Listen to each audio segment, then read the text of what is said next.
You know, folks, we all want that fairy tale romance, that happily ever after. But the truth is, every relationship, even the strongest ones, face their share of bumps in the road. Conflict is a natural part of life, but how we handle it, well, that's what separates the couples who sink from those who learn to navigate the rough waters and come out stronger on the other side. You've got two individuals, each with their own history, their own perspectives, trying to build a life together. It's going to spark some friction, right? And when you bring children into the mix, well, the stakes get even higher. That's why it's crucial to understand the impact our conflicts have on our children and learn how to handle disagreements constructively. 13. Conflicts can erupt from the smallest things. You forget to take out the trash, she leaves the wet towel on the bed, you disagree on how to discipline the kids. It's the little everyday things that can quickly escalate into a full-blown argument if we're not careful.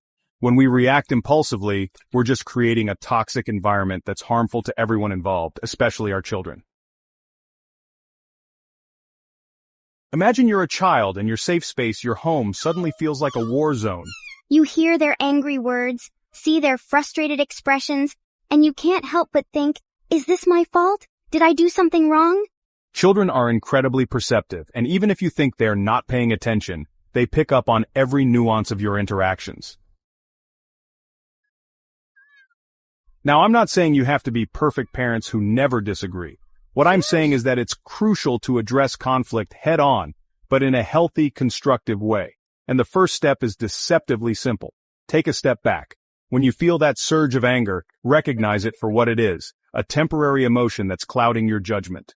Take a few deep breaths, count to 10, whatever it takes to regain your composure.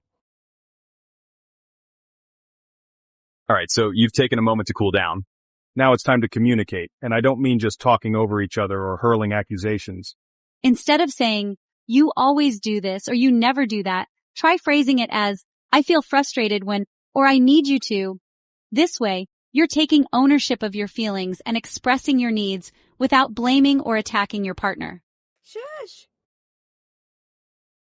Communication is a two-way street, folks, and that means not just talking, but listening. That means putting your phone down, making eye contact, and really focusing on what your partner is saying. Try to see things from their perspective, even if you don't agree with it. I could have... Remember, you're not trying to win an argument here. You're trying to find a solution that works for both of you.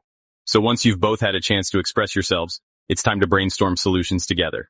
Write down all the possibilities, no matter how crazy they seem, and then talk through the pros and cons of each one. Healthy conflict resolution is not just good for you and your partner, it's also incredibly powerful for your children. When they see you disagreeing respectfully, listening to each other, and finding solutions together, you're teaching them invaluable life skills. You're showing them that it's okay to have different opinions, that conflict is a normal part of life, and that it can be resolved peacefully and constructively. Once you've reached a resolution, it's important to end the conversation on a positive note. Thank each other for sharing your feelings and reiterate your commitment to working together as a team. A hug, a kiss holding hands. These small gestures go a long way in reinforcing your love and connection. Life is too short to be stuck in a cycle of conflict and resentment. We all deserve to be in loving, supportive relationships where we feel heard, respected, and valued. So, the next time you find yourself facing a conflict, remember these steps. Take a deep breath, communicate effectively, and work together to find a solution. Relationships take work, but the rewards, the deep connection, the love, the support, it's all worth it. And remember, the most important thing is to never give up on love, never give up on each other, and never stop fighting for that happily ever after.